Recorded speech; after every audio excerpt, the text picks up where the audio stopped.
वाराणसी और चंदौली को जोड़ने वाला मुख्य पुल राजघाट पर वाहन के परिचालन पर पूर्णतः रोक लगा दिया गया है।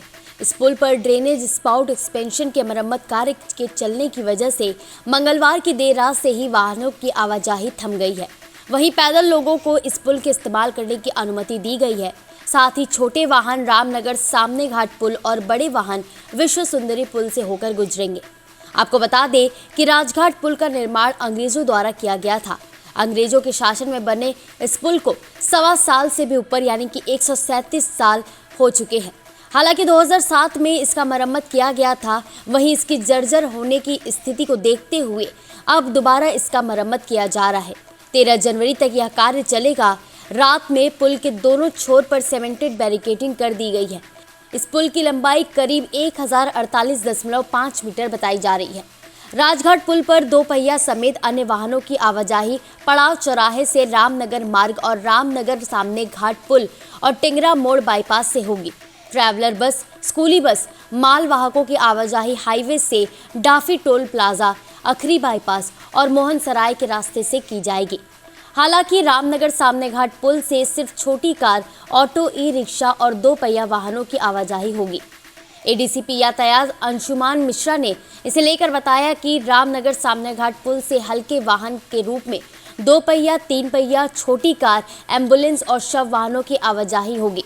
बड़े वाहनों में टेम्पो, ट्रैवलर, बड़े 4 पहिया वाहन, स्कूल बसें, ई बस और माल वाहकों की आवाजाही विश्व सुंदरी पुल से होगी।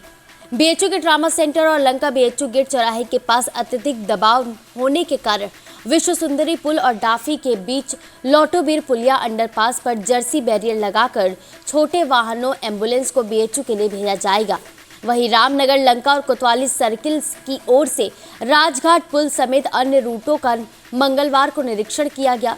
रूट पर पड़ने वाले अतिक्रमण, बाधा और अन्य व्यवस्था को दुरुस्त कराया गया ताकि लोगों को अन्य किसी परेशानियों का सामना ना करना पड़े। नहीं, मार्ग का ये जो प्रतिबंधित किया गया है, ये काम को देखते हुए पुल पे जो फ्लाईओवर जो रिपेयरिंग का काम चल रहा है, उसको देखते हुए सभी प्रकार के वाहनों को प्रतिबंधित किया गया, जिससे कि वो जो कार्यदायी संस्था है इजीली अपना सुरक्षात्मक तरीके से काम कर सके और कोई दुर्घटना भी ना हो और उनको कम समय में, अगर इस तरह से हो, कम समय में काम भी क्लोज कर देंगे वो लोग।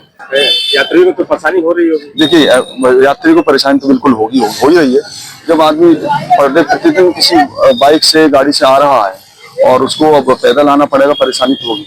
लेकिन एक ये भी तो है कि अगर समय रहते हुए उन्होंने ध्यान दिया कि इस पुल की मरम्मत आवश्यक है, तो ये भी एक महत्व हो सकता है कि यदि अगर कोई बात हो जाती, पुल हो जाए, तो हो सकता है 2-4 महीने के पूरा बंद करना पड़ जाए। इससे अच्छा तो ये है कि पैदल तो आदमी चल रहे हैं और समय रहते रिपेयर भी हो जाए, तो मैं तो समझता हूँ अच्छी बात है।